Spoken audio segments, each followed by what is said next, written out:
The airport loudspeaker echoed between the gleaming glass walls, and in that instant, a cold sentence sliced through the air like a knife. "Sorry, this line is for first class only. Economy passengers, please move over there." The line of travelers faltered. A few curious glances turned. Naomi Carter stood there, the ticket trembling slightly in her hand, beneath the sunlight streaming through the glass roof. At 50, she carried the calm authority of someone who had weathered hundreds of corporate battles. Her salt and pepper hair was tied neatly back. A grey suit hugged her tall frame. A slim watch on her wrist kept a steady rhythm. But what made people pause was not her appearance.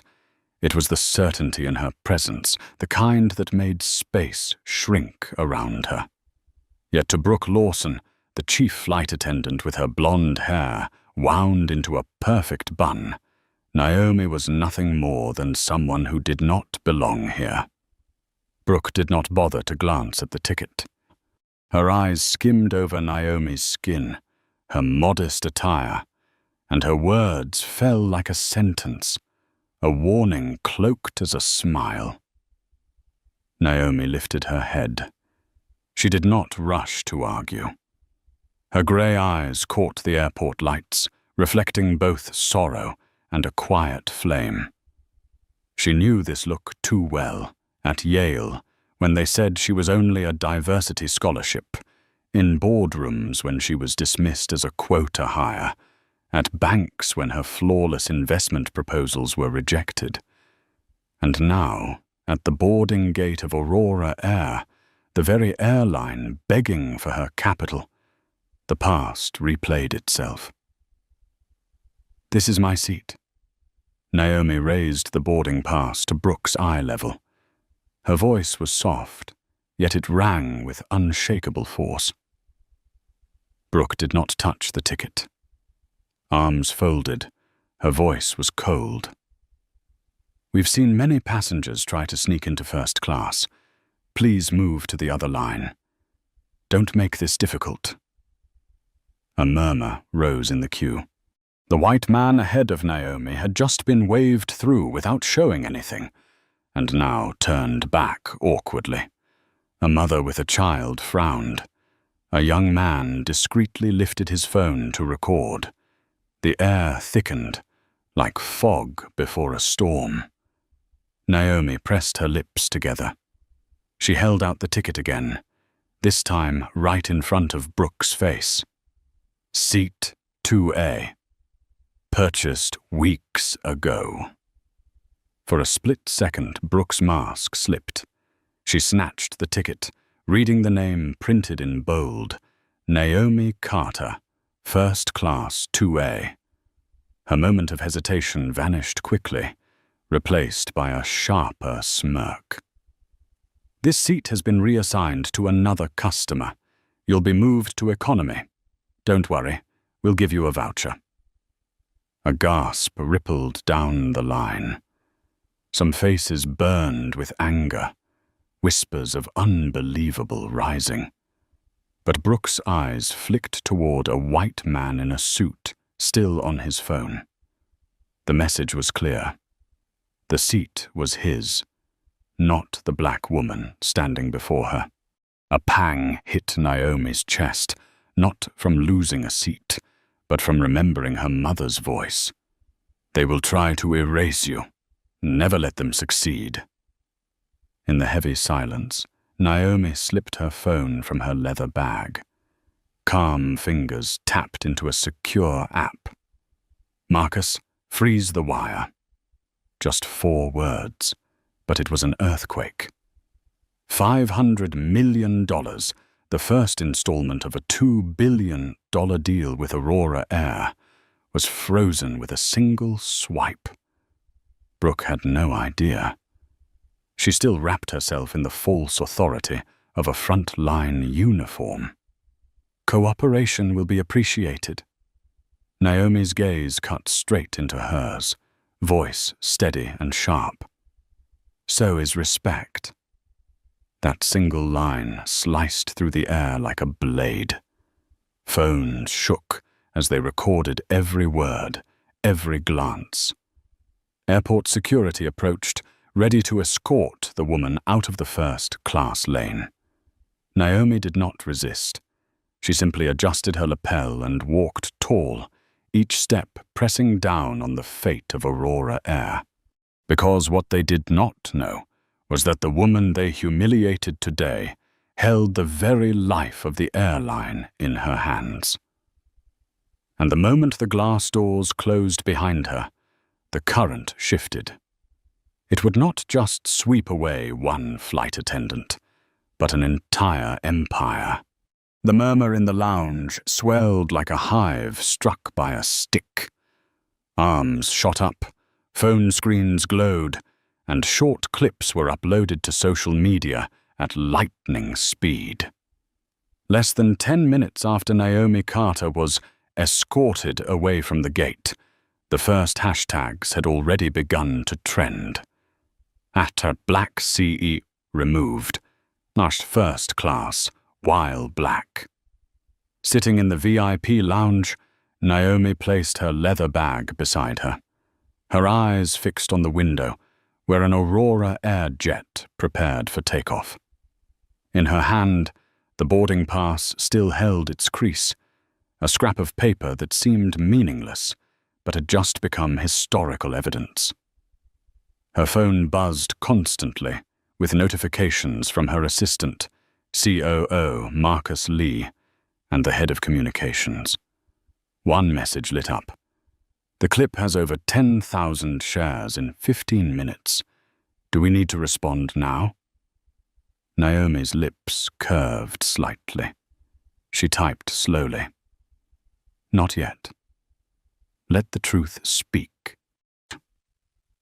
On the other side of the gate, Brooke Lawson moved about casually, handing out water as if nothing had happened. A thin smile stretched across her lips, but a few glances around her had shifted. The mother with a child shook her head in disapproval. The young man who had filmed earlier now streamed live on Facebook. Look at this. A black woman kicked out of the first-class seat she bought. This is 2025. Inside the cabin, Peter Whitfield, the white man granted seat 2A, leaned back with his champagne. He felt a prick of discomfort as a few passengers stared, some whispering behind their hands. He forced a calm facade, but unease gnawed at him. The seat that once felt like privilege now sat heavy as a throne of shame. In New York, inside the glass offices of Grant Capital Partners, Marcus Lee had just received the freeze the wire order. His screen displayed the halted transaction, $500 million. His brow furrowed, but the corners of his mouth curved into a cold smile. He understood. Naomi had just turned a personal humiliation into a financial weapon of destruction. Online. The 30-second clip spread everywhere. Naomi standing calmly, boarding pass in hand, and the cutting words, "So is respect." The caption quickly became a meme, a slogan. On LinkedIn, professionals debated, if Aurora Air can treat a first-class passenger this way, how do they treat regular ones? Meanwhile, Aurora Air's communications team in Los Angeles scrambled. Phones rang non-stop, inboxes overflowed. Requesting comment on the incident of a passenger humiliated at the first-class gate. A flustered PR manager stammered, "We will investigate and respond later." But later was too late. The story had already spun out of control. Naomi sat unmoved, her posture upright, like a stone amid a storm. The sting she felt earlier had cooled, replaced by the familiar, icy energy that had carried her through countless dismissals. They think I am invisible. They think I am... But this time, the world will see. At the boarding gate, a passenger whispered to his friend, "This is going to explode. I saw her in a financial paper months ago. I think she's a major investor." Rumors spread like cyclones on dry straw. Then came the blow. A tweet from a verified economic journalist's account. Rumor has it the woman removed from Aurora Air's first-class seat is Naomi Carter, CEO of Grant Capital Partners. Her firm is negotiating a $2 billion bailout for Aurora. If true, this is an extinction-level crisis. The world reeled within minutes. Retweets skyrocketed. Comments flooded. Unbelievable. Aurora just dug its own grave. It's over for them. In the lounge, Naomi glanced at her phone. The tweet glowed on the screen. She did not smile, did not nod, only closed her eyes for a moment. She knew. The moment of reckoning had come.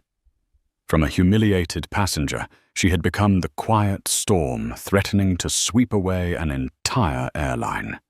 Early morning in New York, the sky still veiled in mist. The glass tower hosting the investment conference blazed like a furnace. Inside the hall, hundreds of reporters, investors, and business leaders pressed in, waiting. Everyone knew today Aurora Air would have to answer for its survival deal, $2 billion from Grant Capital Partners. But what stirred the room even more was the rumor now raging across the internet. The woman humiliated yesterday was none other than Naomi Carter. Marcus Lee stepped into the wings, his face tense, but his eyes burning. He whispered to Naomi, "Your identity is out. The press is swarming outside. Do you want us to issue a statement first?" Naomi adjusted the collar of her cream suit, walking slowly forward. Each step of her heels echoed like a drumbeat in the hearts of those waiting. "No, I will tell them myself. They should hear it from me." The doors of the hall opened. The buzz of voices fell instantly into a heavy silence. Hundreds of eyes fixed on the woman with the steady stride, salt and pepper hair neatly pulled back, eyes unwavering. Naomi Carter entered, neither rushing nor avoiding the cameras. A CNBC reporter called out, his voice carrying across the hall. "Mrs. Carter, after yesterday's viral incident, will you still proceed with the $2 billion investment in Aurora Air?" Naomi stopped squarely on the red carpet. Her eyes swept the packed rows before landing on the Aurora Air delegation, where CEO Thomas Avery sat stiff with a forced smile. Her voice dropped low, but every word cut sharp as a blade. "I will continue working with partners who respect not only capital, but dignity. Those two cannot be separated." The room erupted. The clatter of keyboards rattled like hail. Camera flashes fired relentlessly. The phrase, "not only capital, but dignity," instantly blazed across Twitter, LinkedIn, and Facebook. Thomas Avery forced a smile, rising to extend his hand toward Naomi. "It's a shame a small misunderstanding was exaggerated. Let's focus on the future, on cooperation."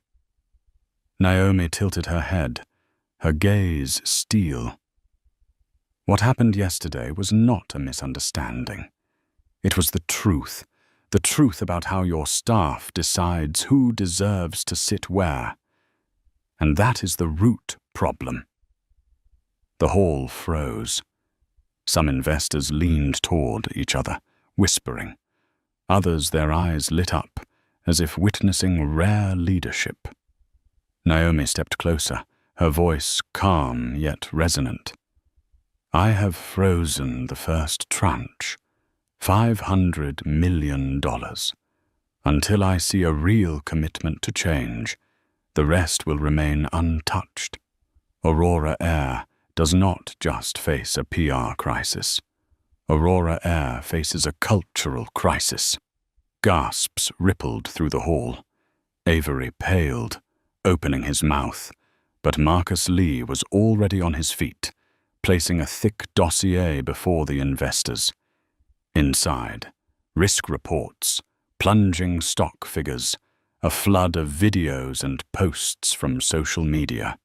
The evidence was undeniable. This was no longer an isolated incident, but a crack running through the entire system. Naomi lifted her head high. Dozens of cameras captured her from every angle. I don't need Aurora to prove my power, but Aurora needs me to survive. And the price of respect has never been less than billions. Her final words struck like a hammer. A beat of absolute silence followed. Then the hall exploded, a tidal wave sweeping away every pretense of calm. In the back row, an elderly investor whispered, "This is no longer a deal. This is a lesson in history." Naomi walked out of the hall, her figure upright as a monument, leaving behind the earthquake she had unleashed. She did not need to shout, did not need to rage, only her composed silence, and the entire world trembled. Aurora Air's Los Angeles headquarters, its 38th floor gleaming with glass, had suddenly turned into a suffocating dungeon. Phones rang endlessly, while the giant screen in the boardroom showed a plunging line. The company's stock collapsing, glowing red like a gash across the ticker board. At the head of the table, Thomas Avery sat with his tie loosened, sweat streaking his temples. He slammed his hand against the polished wood. "We need to get this under control immediately. This is just a service mishap, not something to bring down the whole company." But his words drowned in the tense murmurs. The CFO lifted her head, her tone sharp. "No, Thomas, this is no longer a mishap. This is a crisis. Our stock is down 9% this morning alone. Over $1 billion in market value has vanished. Investors are pulling out. Do you still want to call this a small incident?" Silence fell. Members of the board glanced at one another, their eyes a mix of confusion and anger. In the corner, the head of PR clutched his laptop, his voice trembling. "We've drafted an apology statement. Aurora Air is committed to diversity and inclusion. We will investigate this incident. If we release it now." "Useless," another director cut in. "The hashtags are trending worldwide. Hashtag Black CEO removed. First class while black. The global press is on it. Any apology will be laughed at." An elderly board member with silver hair sighed heavily. "Worse still, the market isn't only talking about discrimination. They're talking about financial risk. Naomi Carter has frozen $500 million. If the entire $2 billion is pulled, Aurora Air won't survive the year." Whispers turned into heated arguments. Some demanded the firing of flight attendant Brooke Lawson to appease the public. Others insisted she be kept to avoid admitting fault. The more they argued, the heavier the stench of panic filled the room. Thomas Avery roared, desperate to reclaim control. "We cannot let a passenger, no matter who she is, bring down this company. I'll call Carter myself, settle it privately. A personal apology, a few perks. She'll let it go." A dry laugh cut through the room. Eleanor Briggs, chairwoman of the board, her eyes sharp as blades.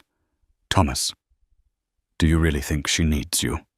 The whole world has just seen she can topple Aurora with a single tap on her phone.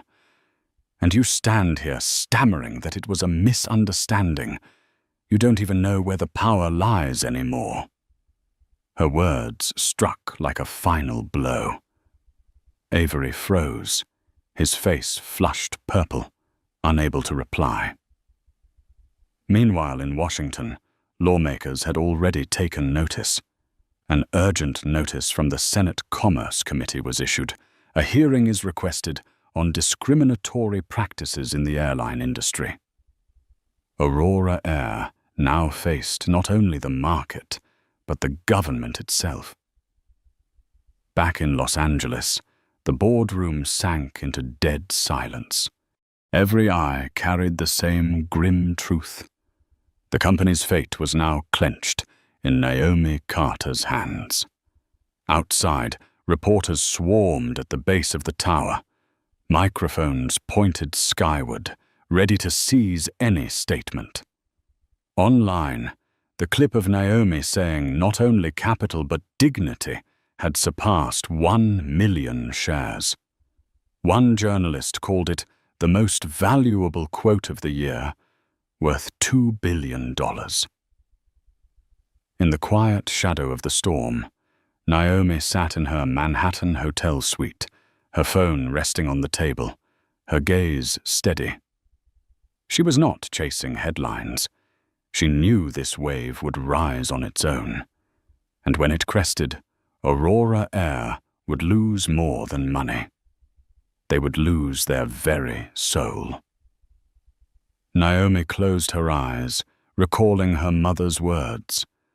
"They will try to erase you. All you need to do is stand still and let the world see."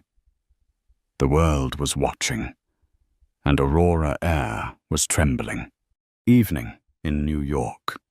In the hotel lounge, Naomi Carter sat quietly in a leather chair, the golden light casting a calm glow across her face. In front of her, her phone buzzed without pause. Dozens of messages from colleagues, friends, even strangers. All of them circled around one thing. The clip from yesterday had erupted into a movement. On Twitter, the phrase, "not only capital but dignity," appeared everywhere. An Oscar-winning actress posted, "I know that look, I've seen it. Stand tall, Naomi." Her post was shared over 200,000 times in just a few hours. An NBA star walked onto the court wearing a practice shirt that read, "Dignity equals capital," greeted by a roar from the crowd. The major business papers called Naomi the icon of quiet strength. Marcus Lee entered, carrying his laptop. The glow from the screen lit his face, revealing excitement laced with worry. "Naomi, you need to see this." He pulled up a series of broadcasts. CNN ran a bold headline. "Aurora Air faces global crisis after investment fund, CEO humiliated."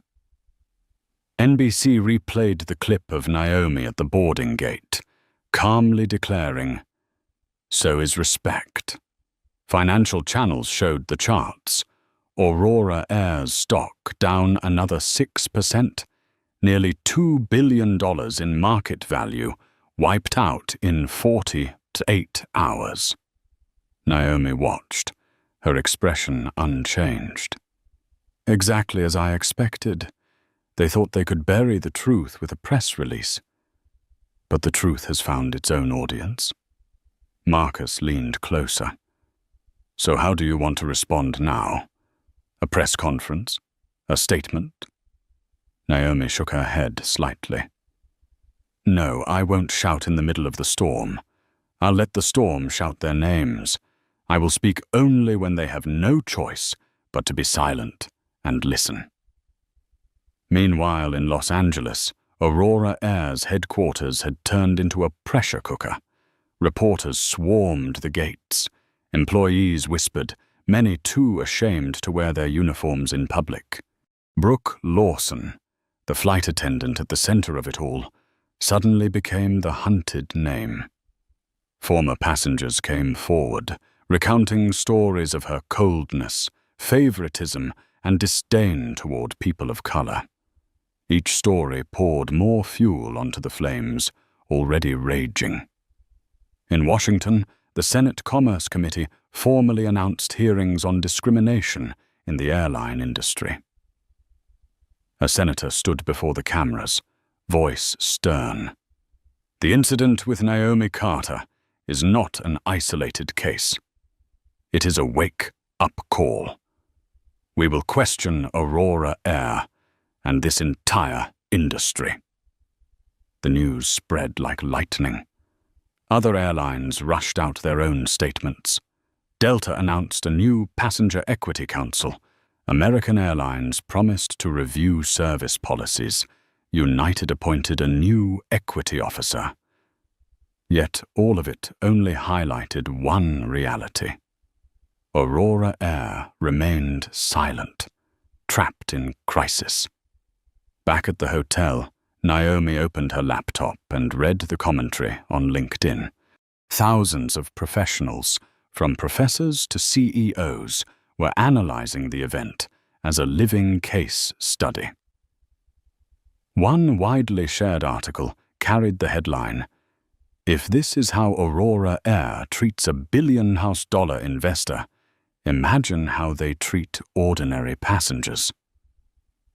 Naomi closed the laptop, her eyes flashing with resolve. She knew this was no longer just about personal dignity. This was a rare chance to shift an entire industry. Marcus waited, asking softly, "So what's the next step?" Naomi rose, walked to the window, and looked out at Manhattan's dazzling lights. Her voice was low but razor-sharp. "I will wait for them to come knocking, and when they do, I'll show them. The price of contempt is not measured in vouchers. It is measured in billions, and in their very future." Silence filled the room. Outside, the world roared like a tidal wave, but inside, Naomi Carter stood firm, preparing for the next strike. Los Angeles, Monday morning. The glass tower that housed Aurora Air's headquarters gleamed in the sunlight, but inside it was no sturdier than a leaking ship about to sink. In the boardroom on the 38th floor, CEO Thomas Avery leaned heavily on the table, exhaustion etched into his face. Before him was a sea of headlines. CNN replaying the clip of Naomi Carter being forced from her first-class seat. Bloomberg running a red ticker that read, "Aurora Air shares plunge 12% in pre-market trading." On Twitter, the hashtag #AuroraDiscriminates had surged straight to the global #1 spot. The head of PR stammered nervously, We released an apology statement at 6 this morning, but the reaction is overwhelmingly negative. People are mocking it, calling it a copy-paste apology." Another executive slammed his fist on the table. "The stock has lost another $800 million in a single morning. Major shareholders are calling non-stop, threatening to dump their holdings. We have to do something immediately." Thomas Avery clenched his jaw, voice sharp with strain. "I'll speak directly with Naomi. A private call, a personal apology. We can negotiate our way out." Eleanor Briggs, chair of the board, cut in coldly. "You still don't understand, Thomas. This is no longer about a first-class ticket. This is a crisis of trust. And Naomi Carter holds every key." Meanwhile, in Washington, the Senate Commerce Committee was in uproar. Senators huddled in urgent discussion. One congresswoman held high a printout of Naomi's viral tweet. "Not only capital, but dignity." Her voice rang out. This line must echo in the hearing room. Aurora Air did not just humiliate one passenger, they humiliated the trust of every citizen. The news shook the nation. Media outlets called Naomi the woman who turned a personal insult into a systemic reckoning. Back in Manhattan, inside a quiet hotel suite, Naomi Carter sat with Marcus Lee. On the screen before them was a stream of emails from Aurora Air, 3 letters of reconciliation, 2 requests for private meetings, and 1 silence agreement worth $50 million. Marcus raised an eyebrow. They think they can buy you off. Naomi gave a faint, icy smile. They're wrong. I don't want their money. I want change. She typed a few words into her phone and placed it on the table. It wasn't a reply to Aurora Air. It was a message to the press. Aurora Air offered me money to bury this scandal. I refused. Dignity is not for sale. Minutes later, the statement appeared on Twitter, spread across LinkedIn, and blazed in bold print on the Washington Post homepage. Dignity is not for sale. In the Los Angeles boardroom, the news poured gasoline on the fire. Executives pounded the table, shouting at Thomas Avery. One voice cut through the chaos. You've destroyed trust. You either resign, or the entire board will collapse with you. While Avery sat speechless, Brooke Lawson, the flight attendant who had lit the spark, was suspended immediately. But that announcement salvaged nothing. Online, people called it a scapegoat move, a sacrificial lamb to cover a systemic rot. Naomi observed everything from afar, her expression calm. She didn't need to step outside and raise her voice. The world was speaking for her. Aurora Air was tearing itself apart. That night, Naomi appeared on a major financial network. She didn't deliver a long speech, just one slow, deliberate sentence. A company can lose money and still survive. But when it loses trust and dignity, it has already signed its death warrant. At that moment, the market shuddered. Aurora Air didn't just lose billions in value. It lost its future. Morning in New York. The sky hung heavy with gray clouds, but the plaza outside the investment conference building blazed with the glare of camera lights. Dozens of reporters pressed together, microphones raised, lenses firing non-stop. A crowd surged forward, not to see Aurora Air, but to catch a glimpse of one name, Naomi Carter. The door of a sleek black car opened. Naomi stepped out, composed in a navy suit, her salt and a pepper hair tied neatly back, her eyes steady, never shying away from the cameras. In that instant, a storm of voices rose up. "Naomi! Naomi, look over here!" Flashes burst like fireworks. A CNN reporter shouted above the chaos. "Ms. Carter, do you believe this was just an accident?" Naomi stopped, turned, and looked straight into the lens. Her voice was low, clear, and deliberate. An accident is something that happens unexpectedly. This is a system, and that system has just exposed itself to the world. The crowd erupted. Phones thrust higher, cameras caught every word. In seconds, Twitter exploded with a new hashtag, #The System Exposed. As Naomi walked into the hall, in Los Angeles, Aurora Air drowned in turmoil. Executives scrambled, Phones rang like alarm bells. Furious shareholders demanded answers. Customers cancelled tickets en masse. Unions threatened strikes. Eleanor Briggs, chair of the board, slammed documents onto the table. "We are losing control. Thomas, you turned an apology into a laughing stock, and now Naomi Carter stands before the world as a symbol. What do you have left to say?" Thomas Avery opened his mouth but choked on the words.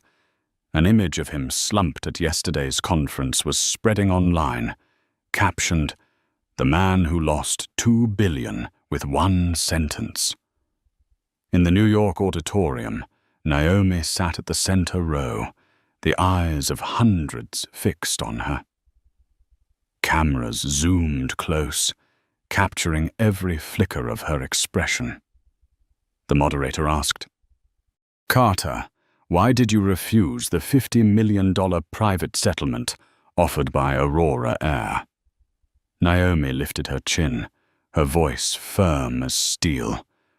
"Because I don't need $50 million to stay silent. I want a world where silence is no longer necessary. Aurora wanted to buy forgetfulness. I want to buy change. And believe me, I can afford it." The room froze. Then applause thundered, swelling from a few rows into a crashing wave that filled the hall.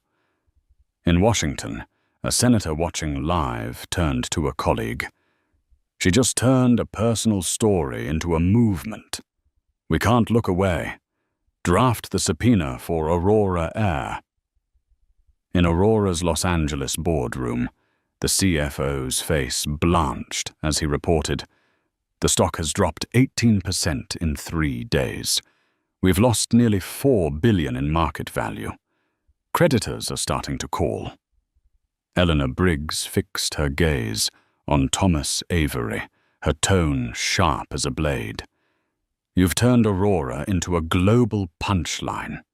Without a solution, your seat as CEO won't last."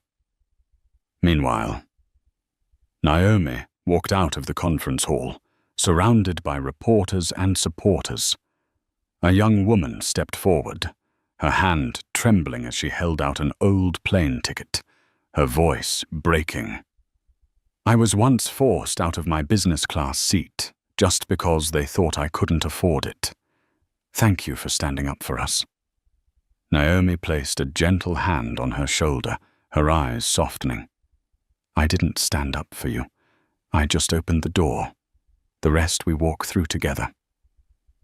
Cameras captured the moment. Within an hour, the clip had spread across social media, given a new name, the Carter Standard. Naomi Carter was no longer a humiliated passenger. She had become a banner, a symbol for an entire generation forced to prove they belonged, and Aurora Air, from once a proud national airline, had become the textbook example of arrogance and collapse. A new question echoed everywhere. What will Naomi Carter do next? And the answer Aurora knew would not bring salvation. It would be a verdict. Washington, D.C., a crisp autumn morning, the sky blue, but the air inside the Capitol heavy as lead. The Senate Commerce Committee hearing room was packed. Reporters crowded the hallways, cameras poised and ready. This was not just a hearing about one airline. This was the moment an entire industry was being dragged into the light. The wooden doors opened. Naomi Carter walked in. A light grey suit, posture straight, eyes steady. She wore no honorary pin, had no security detail. Her calm presence alone silenced the room. Those who once dismissed her now could not look away. The committee chair struck the gavel. Today, we are here to examine discriminatory practices in the airline industry. Ms. Carter, Thank you for being here.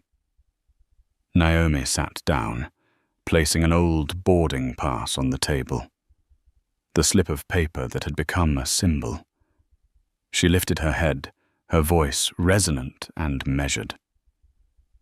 I am not here to receive an apology. I am here to talk about risk. In finance, every investment is priced according to risk. Aurora Air asked for $2 billion, but they forgot this. Discrimination itself is a risk that can wipe out an entire company in a matter of days. The room stirred. Cameras zoomed in, recording every word. Naomi continued, her eyes locking onto the senators. Every look of contempt, every act of exclusion does more than wound an individual. It accumulates into an invisible debt, and when that debt comes due, it is paid in billions, in collapsing stock prices, in the loss of market trust. Aurora Air is living proof. An older senator frowned and asked, Ms. Carter, are you suggesting discrimination can be quantified as financial risk? Naomi nodded firmly. Yes, and last week that risk cost Aurora $4 billion in market value. This is not just about morality. This is mathematics. In the gallery, reporters scribbled furiously. An economic analyst whispered, She just reset the language of the game, from morality to finance, from emotion to numbers. In Los Angeles, inside Aurora Air's offices, Thomas Avery watched the broadcast. Sweat beaded on his forehead. Each word Naomi spoke cut deeper into the balance sheet. Eleanor Briggs, chair of the board, turned to him, her voice cold. Listen, she is no longer just a passenger. She is the judge. Back in the hearing room, Naomi closed with one powerful line. Dignity is not a privilege, it is an asset, and anyone who disregards this asset will go bankrupt. Applause thundered, even as the committee chair banged the gavel for order. Within hours, her words appeared on the front page of the New York Times. Dignity is an asset. Carter shakes Wall Street and Washington. As social media erupted, Aurora Air was further exposed. Former employees spoke out, recounting being forced to serve passengers differently based on race and status. Internal files leaked, revealing dozens of buried complaints. Aurora's stock plunged another 7% in a single day. Banks began demanding collateral. Business partners tore up contracts. Aurora was not just drowning in scandal, it was sinking outright. Naomi left the hearing room, stepping into a sea of microphones. A reporter called out, Ms. Carter, what happens next for Aurora Air? Naomi paused, her gaze unwavering. What happens next is not for me to decide. It is what they have sown for themselves. I only did one thing, shine a light on the truth. With that, she walked on, tall and unshaken in the crowd. Cameras followed her every step, capturing the image not only of a CEO, but of a symbol. Los Angeles, the 38th floor of Aurora Air's headquarters, a gloomy afternoon. The boardroom was packed, the air so heavy it felt as if everyone were trapped in a pressurized chamber about to explode. On the massive screen, bright red numbers flashed. Aurora's stock had fallen 22% in just 1 week. Analysts on CNBC called it the most dramatic freefall in the airline's history. A major shareholder slammed the table. We've lost nearly $6 billion in market value. Customers are canceling flights. Creditors are knocking at our doors. And worse, Naomi Carter is becoming a global symbol. Thomas, how much longer are you going to sit there? Thomas Avery swallowed hard, his face pale. He started to speak, but Eleanor Briggs, chair of the board, stood first, her voice cold as steel. Aurora needs a sacrifice. A face has to disappear so the public believes we are acting, and Brooke Lawson is the only choice. The room fell silent. Only the faint hum of the air conditioner filled the space. The very next day, a statement was released. Aurora Air announces termination of Chief Flight Attendant Brooke Lawson for conduct inconsistent with company values. But the effect was not what they hoped for. Instead of calming outrage, social media erupted with fury. Scapegoat! Don't blame one employee. This is systemic. Posts flooded again with Naomi standing before Congress, captioned, "Dignity is an asset." Brooke Lawson sat in her small apartment, the glow of her laptop illuminating a stricken face. Hate emails and threatening messages poured in. But what terrified her most was the silence from the company that had once shielded her.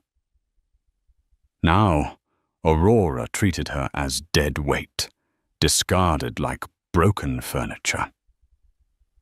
While Brooke sank into despair, Thomas Avery faced a real uprising. A group of shareholders held a private meeting, demanding his resignation.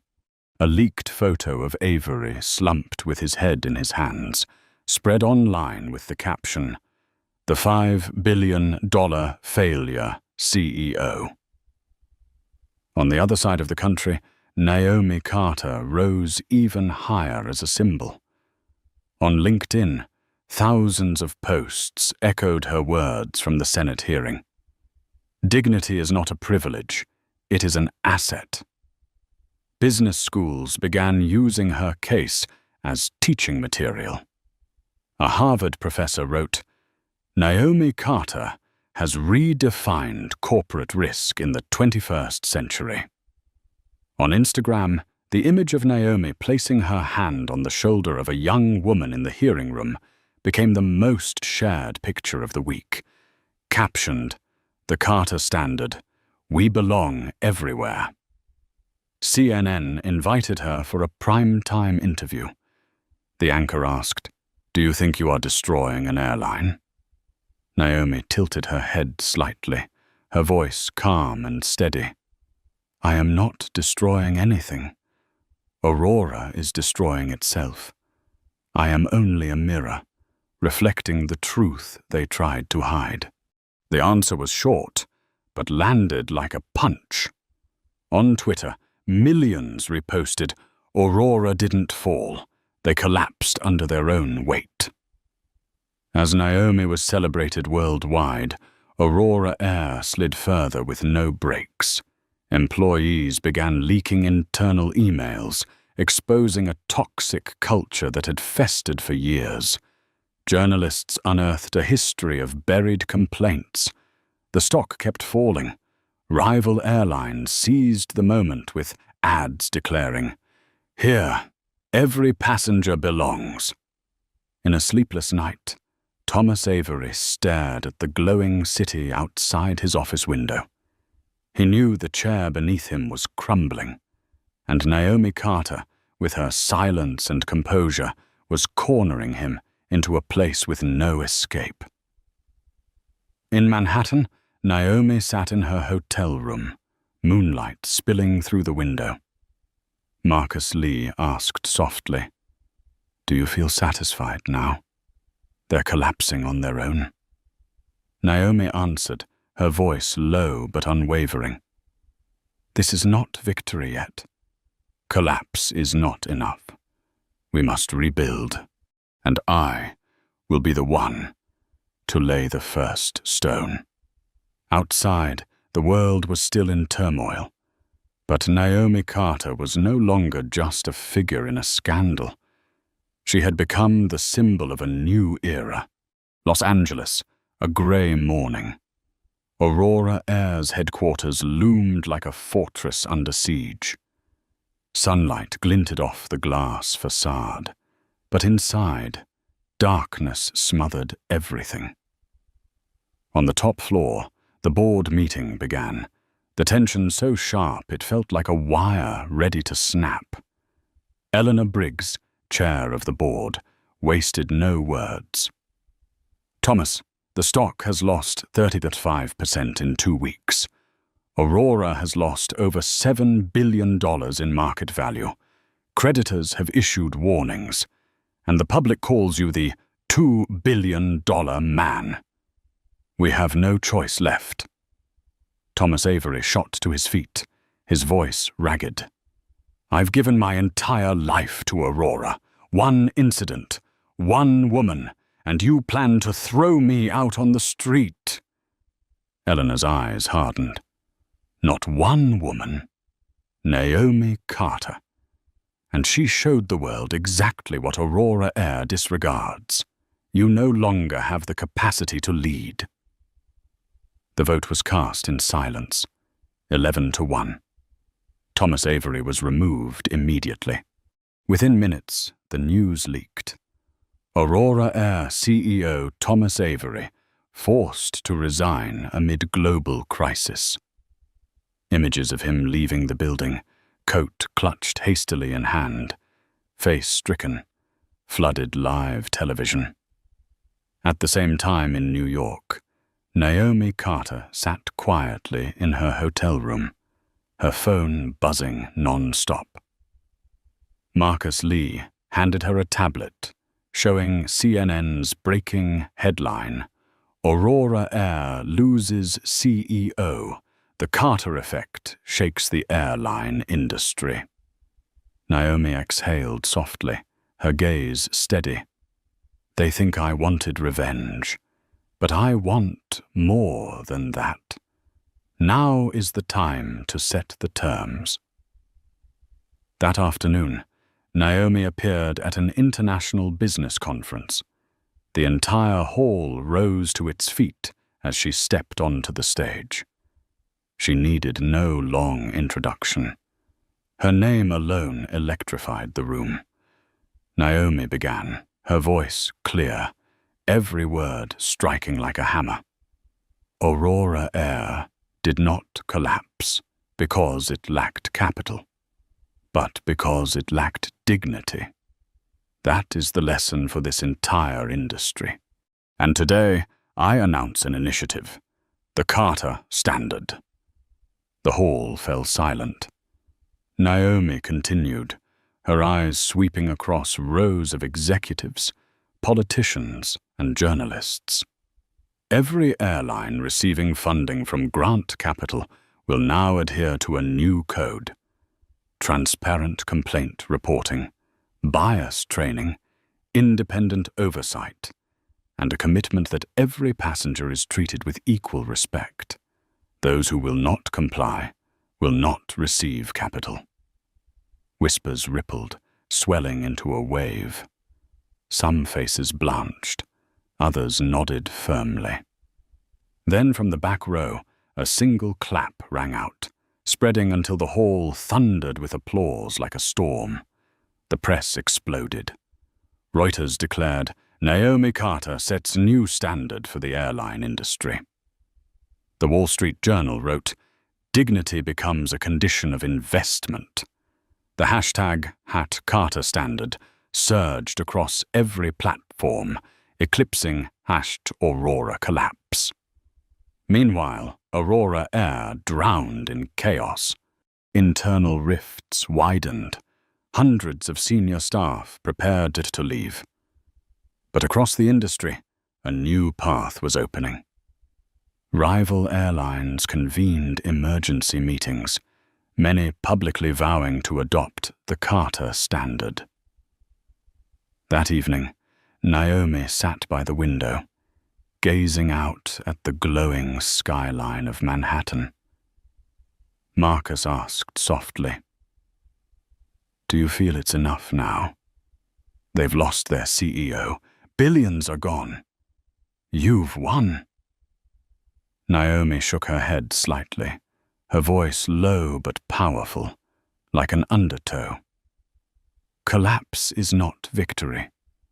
Victory is when collapse clears the way for a more just world. Neon lights reflected across her face.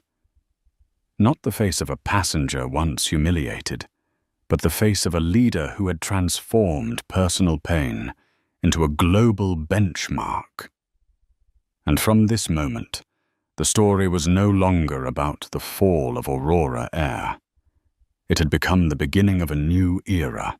Naomi Carter's story was never just an incident at an airport gate.